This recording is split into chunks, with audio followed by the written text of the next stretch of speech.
don't know what I'm gonna do. So I was looking. I said, I want somebody who looks like me. I want somebody who can speak to my situation as a black man, as a black person, period, you know. And then we ran into Dr. Thomas. We got that now. He don't just deal with me. He work with Baby too. So that's how good he is, because you know, Baby, she don't take everybody. Especially if you're a man, if you deal with that speaks mountains right there. But just his presence, you know, and his humility, the way he explained it to us. He explained it to us. Sometimes, you know, when people work in the medical field, they talk at you and not to you. I appreciate the fact that he takes his time and he allows you to get an understanding. Because what's the point in having a conversation if you can't get an understanding? Especially when it comes to your health and your body. Come on now. So without further ado, and I want to present Dr. Jeff Thomas. All right. We'll talk to us a little bit about health and wellness. You want me to stand and sit? What's the easiest thing I can do? If you can stand, because baby, she wants to see it too. Well, thank you for inviting me. I appreciate that. I apologize for being late. I was with patients. Coming up. So, I want to just make sure y'all have a proper sense of who I am, because I think what sets apart what I do is it's relationship oriented and relationship centric. It's really about making sure that if you and I are sitting across from one another, we find commonality. We find some way to relate to one another so that you feel immediately seen, you feel that we're in this together, and you feel like you've got someone that's on your side. And I think the best way to do that is to level the playing field. So white coat syndrome is a real thing. And I don't wear a white coat for that reason. I try to let folks know that when I'm with them, I'm still figuring it out myself. And so what that means is I had to learn how to say, I don't know. And that took a long time, especially when you start getting acronyms behind your name that no one understands. You put this pressure on yourself to have all the answers. And somehow I found that the most supportive thing I could do sometimes was keep my mouth shut and tell someone I don't know. So with that, I'm just going to give you a brief background as to how I ended up where I am, because I think that speaks to how I ended up the way that I am. So I'm a military brat. I was born and raised overseas. Both my parents were in the military. My mom was the breadwinner. She was the one that really kind of made sure that we were taking care of. My dad, I'll keep it short and sweet. He was in the military, but he was pretty much an active alcoholic for much of my life and pretty much played his part, unfortunately, in that regard. So every 3 to 4 years, I've traveled all over the world. I was born in the Philippines. I've been in Holland, Germany, Turkey, France, French exchange student. And the only place I really ever lived in the States was North Dakota, up until I was about 18. So you can count that for what it's worth. I was in the basement of a lot of countries. Right, pretty much, right? But being in the military, I definitely got exposed to that aspect of America, as well as some of the conservative aspects. So born and raised in the military environment, was a part of the church for a great deal of that time as well. But what I learned by traveling is that everywhere I went, someone had a different version of their truth. Someone had a different version of what they thought was right, what they thought tasted good, what they thought was wrong. And so from a very young age, I was a minority in a variety of ways. It wasn't just because of my skin color. Sometimes it was the language that I spoke. Sometimes it was the religion that I believed in. Sometimes it was where I came from. And I was always outnumbered from a number of different ways that helped me to realize we're all different, and we all kind of cling to some version of the truth, and we're all just as convicted by that version of the truth. And so with that, I began to start to open my mind up to the possibility that maybe truth can look a lot of different ways, because I'm convinced with the people that I'm meeting that if they're willing to die for their truth and stand by that truth and still see me and treat me with respect, there's something to that truth. And so with that, I went into the military thinking that's what I should do, because that's all I knew. And I got kicked out. I found that there was a big difference between being a dependent and being active duty. So I worked with air traffic control. I was a radar tech, tried to follow in the footsteps of my parents, but man, those were big footsteps, and my feet weren't that big at that time. So when I got kicked out, I was having a kind of existential crisis in my early 20s, and what I found was really speaking to me was I wanted to connect with people. I wanted to feed people. One of the early influences was my youth pastor. And so I went to culinary school and I became a chef. And I thought the subject of God at that time was a potent one, and it wasn't always well received, partly in the way that I delivered it. We'll say a large part was due to the way that I delivered it. I was very zealous and passionate in my delivery, and as a result, I think rather judgmental. And so I think I shut a lot of people down, unfortunately, in my delivery. I think I meant well, but I came across as more intellectual and not emotional, not heart-centered, right? And so with that, I thought, well, maybe if I nourish people with food, I'll be able to connect with them, because I wasn't connecting with my words. It just wasn't happening. And if you've ever tried to like sit down and eat and be like closed off, it don't work. It just sits in your stomach like a brick and it don't go anywhere. But the minute you see something and smell it, you open up, especially if it's enticing. So food was a way to be kind of universally connected to people, because we all got to eat no matter what we believe. And so it was a really beautiful thing to start to layer in the idea that you could minister to people both by way of your word and with the meals that you would cook. So as I did that, I started to learn about the science of food, and my second degree was in nutrition. So I wanted to build on that, because in culinary school, they don't care about the calories. They just want to make sure it looks good, and it smells good, and it tastes good. They don't care if it's actually good for you in a health sense. They just want you to enjoy it, which is its own kind of health, don't get me wrong. So with that, I was also looking for a job, because I had to pay my way through school, so I did personal training.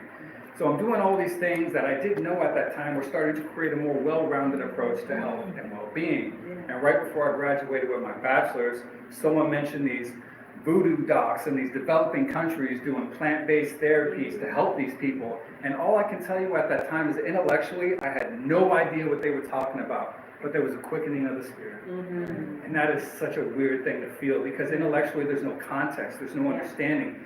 But the spirit, if I may, is kind of like, yes, that is for you. So it's a weird thing to follow into as far as that leap goes, because I didn't know what I was leaping into. And I didn't really feel like anything regarding medicine at that time I was suited to. I didn't see myself as smart enough. So when I applied, I got accepted to all the schools I applied to, and then went to school, and it was the hardest thing academically I had ever done in my life. It was a humbling experience to realize I was called to do this thing that I felt I was meant to do, but then the paper was not reflecting competency. The papers were not reflecting that I was where I was supposed to be, because they were looking like an F. And that wasn't reaffirming anything that had led me there to that point. So I had a lot of questions as to what am I doing, and am I doing the right thing with my life? But by the time I was about 100,000 deep in debt, I figured it was that or bust at that point, so I might as well see it through. And so with that struggle and all that to say, when I finally had the chance to sit in front of someone, I was so intimidated and so afraid, because all I saw is the failure. All I saw is how lucky I was to be there and how hard it was to be there. And somehow within that struggle, I began to relate to other people's struggle. And with that, I began to realize, because of my upbringing, there's many paths to healing. So when I sit with my patient, I help them to understand that so many of us are accustomed to being reduced to a diagnosis, a number, a page, or a disease, a pill, or a response to a pill. They're not feeling like you're listening to me. I don't feel like you're feeling me, and I don't feel like you understand me. So what it is that I do now as a result of that context is help people to understand that we're multifaceted. There's the physical aspect of your being, but there's the mental, emotional, and the spiritual, as you were talking about earlier. And what we're trying to do when I sit with folks is show them how their health is manifesting itself in these three different realms, and how their spiritual health may be impacting their mental, emotional, which may be subsequently impacting their physical. Because sometimes, and I may say a lot of the time, what's manifesting physically is usually an extension of what is really going on the mental, emotional. And I don't find enough doctors are really holding space for that. We're also compartmentalized in the way that we operate. Oh, that's a neurology complaint, go see the neurologist. That's a hormonal complaint, go see the endocrinologist. Oh, that's mental, emotional, go see the therapist. So I'm a jack of all trades and a master of none in that regard, and try to create a one-stop shop and take what's known as a multimodal approach to a multifaceted individual. And what I mean by multimodal is, I'm going to show you that here's the pharmaceutical approach, here's the botanical approach, here's the spiritual approach, here's the dietary approach. Now we can mingle all of those, but I want you to know there's many paths to healing. And these, I don't own these paths. So if you say I don't want to do that, I'm not hurt by that. And if anything, I respect your agency and autonomy, because unfortunately in these power dynamics, we don't honor that enough. So I want you to know that there's all these paths, and at any point you can change your mind. And if life comes at you, we can pivot. It's about walking alongside someone and helping helping them to understand that as life happens, then let's go this way. Oh, you don't like this or you can't do that, then let's go that way. And what I'm showing them is that in a space where there's a container where we minimize judgment or expectation or guilt, there's acceptance. Yeah. And there's some place to be heard, and sometimes that's enough. That's what I do. Nice, nice.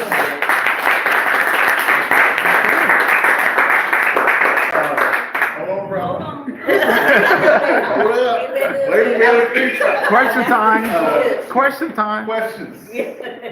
Just a quick question. So, are you a PCP? Like, do you I do provide? operate as one for many. Okay. For many others, I'm a second, third, 10th opinion. And then, I know you talked about spirituality, and for folks who are not believers, is there still a realm of spirituality that you're able to speak to them from? Absolutely, absolutely, because long version short, that part of my life is not as active as it once was, but I can hold that space and speak comfortably to it, especially if it speaks to that person, because it's not about me in that space. I prayed with people to gods that I don't necessarily believe in, but it was about honoring what they believe, because if it's true for them and it supports them, then I believe I can honor that in a way that doesn't patronize or take away from what is true to them. And then, do you work with youth? Yes, as long as they can talk. Working with little babies is not my forte. Yeah. And I'm sorry, can I? And then, so the mental health aspect, when you talk about like holistic or naturopath, so when you say naturopath, can you say what Absolutely. that means? Yeah. So I went to medical school. I went to what should have taken 4, took me 5. So what I did is I did the same thing as a medical doctor. I had all my basic sciences, so all the ologies, all the anatomies, the physiology, all the basic sciences we took, and then we do a board exam to make sure that we reflect basic competency in that, and then we build on that with all the specialties. The difference is that once we get on the back end of our clinical training, I'm not just learning pharmacology, I'm learning botanical medicine. I'm not just learning botanical medicine, I'm learning vitamin and nutrient therapies. I'm learning about water-based therapies that stem from Europe over a century ago. And I'm learning how all these interact, so that when you come to me and say, hey, I'm taking Tylenol, I'm taking ashwagandha, and I'm taking maca, and I'm on birth control, do I need to be concerned about these? And I'm one of the few people that can tell you how those interact. Whereas when you go to your doctor, they can be like, well, you probably shouldn't take any of that because I don't know anything about that. So I try to help bring these two worlds together that seem to not really coexist, but absolutely can coexist. Yeah. So how can we use you Excuse me. to be our doctor? If I went to my primary, how to do it? It would be a privilege. Okay, I'm on Medicare. So Okay. that you accept that? Unfortunately, they don't accept me. Oh, man, okay. All right. We'll talk offline. That's okay. We'll figure it out. Yeah, that was gonna be my question, like how pushed out have you felt by what we know as traditional medicine, is really Western? I think I only feel pushed out when I focus on being pushed out. Because there's a number of occasions now, because I've done this for 10 years, that I just know where I'm going to meet resistance. But I find that a lot of the time, some of the time that resistance is well-founded. Let me speak to that really quick. So in our country, people can call themselves a naturopathic doctor and have gone to an online university. They never actually touched a cadaver. They never touched a body. They've never listened to a heartbeat. So when you go online and you're like, naturopath, I heard this cool cat, I'm gonna go and find me one of them. And this person calls themselves the same thing that I did, that I do, but they never went to the same school. But you don't know what questions to ask. You don't know how to discern, because it's not that regulated across all 50 states. So unfortunately, you've got people who are misappropriating this name, mismanaging it, and giving it a bad rap. So for that reason, when I meet resistance from people, I would say it's grounded in real reasons to be kind of apprehensive about people who call them this, because unfortunately, we don't all come from the same educational background. So that's one version. The other, they fear what they don't know. Right? They don't understand that there's more than one way to healing. They have a very dogmatic approach. And they are often looking at their patients like, well, if you don't do this, you're going to die. They don't like the fact that I'm coming at them, empowering them with choice. See, there you go. And they don't want them to feel like they have choice. They want them in this codependent dynamics where there's this power differential. So I think they're threatened by the fact that we as naturopaths are empowering people to be patient advocated, patient-centered. So that's one. And the other, I think over time, I think it just comes with being slightly on the outskirts of how things are conventionally done. I mean, it's just a part of the package. Like if you're not going to subscribe to the norm, Yeah.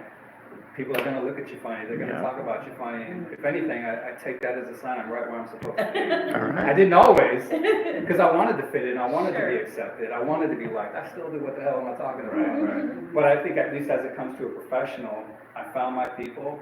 I've got my patient demographic. And I finally feel seen and heard in my own ways that I needed to be seen. Nice. Keep doing what you're doing. Yeah, totally. Yeah. Yes, sir. I have a question.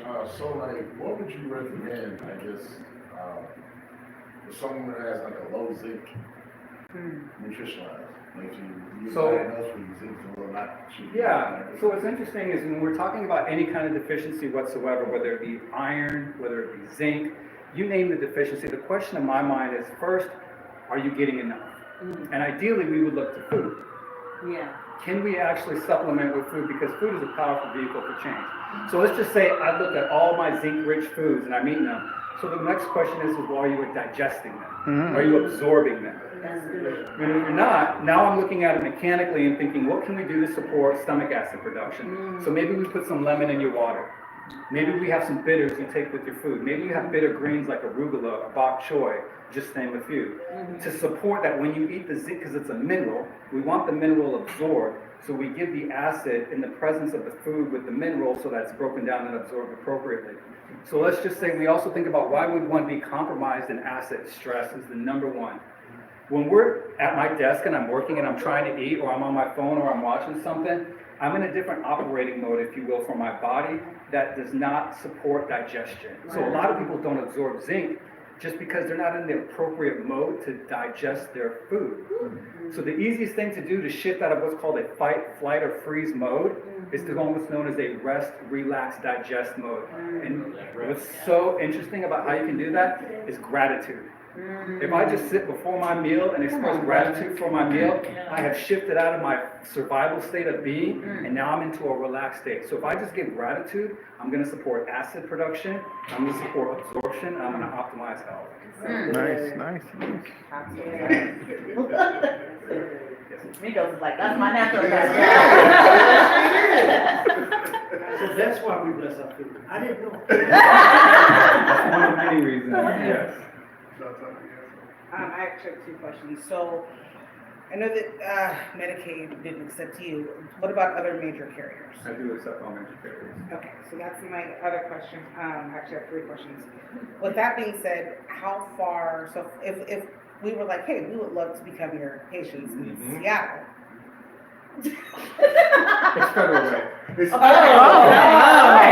For a West, okay. That's like 20 minutes, yeah. Is it one of those things where you're like, great, we can see you in February? Like, is No. it? No. That's actually a good question. No, actually right now I have folks being able to come in the first 30 days of that initial consult. So the initial consult is just a meet and greet. Sure. And usually I'm in office Monday through Wednesday and I have virtual appointments on Thursdays. Your first office appointment is meant to be in person, but otherwise every other appointment can be virtual, so that opens you up quite a bit. Okay. Yeah, so Monday through Thursday I see patients. Okay, and then my last question is, do you mentor? I have a kid who is depressed. So, do you mentor? And for a couple of reasons. One, there is no one in the fields that she's trying to be in. One, in general, she just wants to do everything, which is great. But she has certain things that she can't get past, like the medical part, and she's got something weird she was talking to you about. She is immune to hepatitis, so they won't let her in medical school now. She's completely vaccinated, but she has no immunity, I guess, which is weird, and with boosters. So there's that. So she's sitting at home in my basement crying. Well, she spent 3 years trying to get in the nursing program, and ran for Washington State. So the irony is I was talking to her about this. I really wanted her to come, but life didn't allow us to do that. But I would like for her to see you, but then I would like for her, if you did that, to guide. Like, do you do that? Because just in general, some people do, some people don't. Yeah, it's not something I offer frequently or do frequently. I'm a father of two. I have a 7 and an 8-year-old.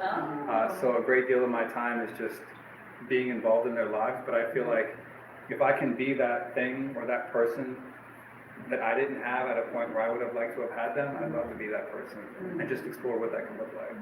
Yeah.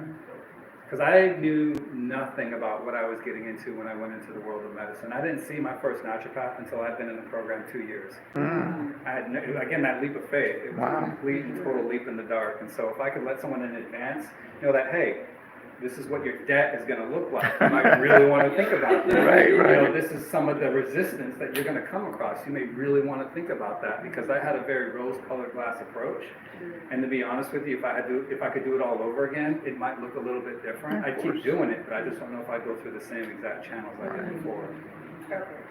All right, yeah, just as a follow-up, the reason she's leaning towards this is one, we don't deal with blood, which they won't allow her to do, but she was sad during COVID. Now, this is a kid who doesn't take Tylenol. I'm pretty sure she does other stuff in college. But you have a camera on you. But outside of that part, she went to her doctor and they gave her lithium. And I'm like, you don't even take Tylenol.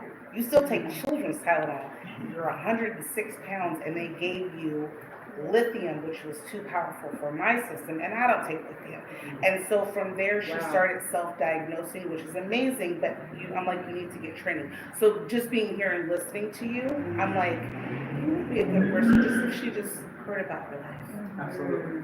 Yeah, there's a lot of opportunities and alternatives to lithium out there. She didn't take it because of the side effects, but it was just like, why would you prescribe a 19-year-old lithium who's sad because driver's ed and cheers closed during COVID? The whole world is sad. But we have good medical, and they were like, try this, swallow it. And she was like, no, I'm good. I find that in and out of the medical community, we seem poorly equipped to talk about the messiness of what it means to be human. And I mean all the uncomfortable emotions that we are meant to feel but are very poorly equipped to navigate. To sit with someone in their darkness and their messiness, I don't find people do well. It's like trying to get a doctor to talk to someone about women's health and having them have alternatives to like hormone replacement. There's just not a lot of options out there, especially, I work with a lot of perimenopausal, postmenopausal women, and they're so frustrated that even the female doctors they're seeing aren't letting them know what their options are. So my point is this, there's a lot of options available, and I'd be happy to share them, and it'd be a privilege, absolutely. Cool. Yes, sir. Sister, can you talk to your husband when you get home? I suggest that we have one seminar on financial something, so we can have professors like him to treat us. We should not be dependent on Medicare or house insurance or car insurance or anybody's insurance. We all make money. We can all get together and put our money in a medical savings account. And then we can pay him to help us. But you gotta know how to set it up. And Brother Elvis can help us set that up. We just need to take care of ourselves. We got the most money, most disposable income than anybody in the entire world. How many, it's a T, right? It's We like, don't manage our money right. One, because we don't know how. Two, we don't know where. And I'm saying, let's create a channel. So we can create medical savings accounts, save taxes, make money, get help. We don't need medical insurance if you've got our own. Let's self-insure ourselves, and we can do that with the coffee money from Starbucks. If y'all give $7, my favorite coffee $7, I can get health care for the $7 I spend on coffee, which just went up. I say we do that. So I say have Elvis come in, let's talk about this, we can all figure it out. And then all of a sudden, we all have self-savings accounts. We all pay less taxes. We don't need to be giving more money to the government. Hello. You know who's in charge. Hello. So let's give less money to the government, more money to black professionals, and let's all live stress-free. That's another conversation. So, well, we didn't have let's to. give him a hand. And there'll be more to come with that. Okay. And to get your information, we just talked to Miko's. I brought some. Oh, you I know, got that's some right. already. Great. Thank you. This is so, this Really is in such appreciate that. alignment, I'm sorry. It really is. Really appreciate that. Thank you so much for coming out. You know, we were reaching out on a whim because We didn't know what his schedule was like because y'all don't know this, but we got a celebrity in the building. Yes, Lord. Any of y'all ever watch Ninja Warrior? What? American What number in the nation? 13 in the nation. And you know how many people do that? 13 in the nation. So he don't just talk, he walks.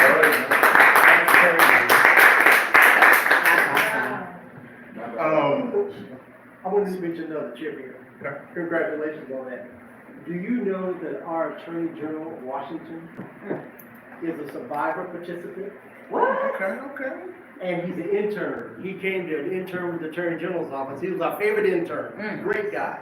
The next summer, he went to be Andrita's intern. Great guy. We love this guy. Then he went to Harvard. How many people we know go to Harvard? And then he actually took a year off to be in Survivor. And he went back and finished Harvard. That's our Attorney General. I know that's right. He's like this, bro. Top of their game. So did everybody get the cards and the brochure there? I need the brochure. Okay. Yeah, for sure. Yeah, I think the thing that really attracted me to Dr. Thomas was he humanized me. Yeah. And I was in a space where I was very frustrated with just medical professionals in general. And he sat down and he was like, tell me more. And then I told him what was going on, and he broke it all the way down to where I can understand it. I'm not a medical professional. So you talk to me about tech, I can go with you. I'm good. But we all have our strengths. And to have somebody who's willing to bring it down to where you can actually understand it, that's huge. So, of course, we ain't gonna bring you nobody we don't know. Okay. I've asked him a couple times about being my PCP, because my PCP about 6 months out. And I asked his brother for an appointment, and he's like, all right, give me 2 weeks. And they schedule it, and I'm in there. So if y'all are looking for a more holistic approach, which is one of the reasons why we asked him to come today, because the stuff that they feeding us, it's not doing, there's so much stuff in it that, and I'm talking about medicine. If there's a holistic approach, now Dr. Thomas said you need to take this, I'm taking it. But if he says, wait a minute, let's take a look at it. How about you do these 3 supplements instead of this one medication? That's going to lead to another medication. It's going to lead to another medication.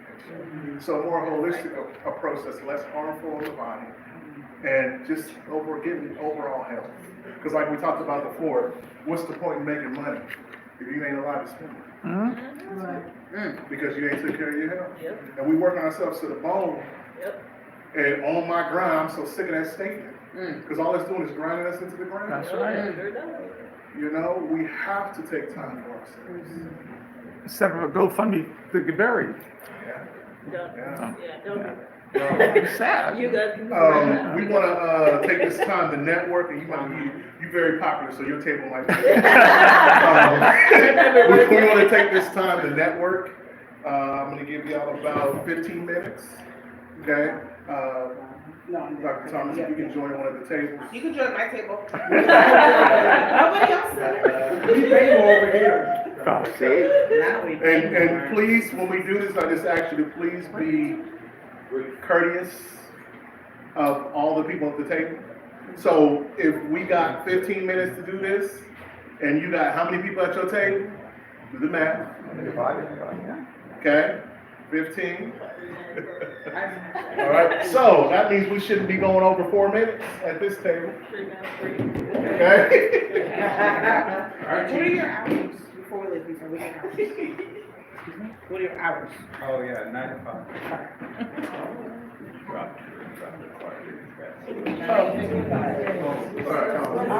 are we talking about? Man, that's your boy, Dr. Jackson. Great stuff today. I think,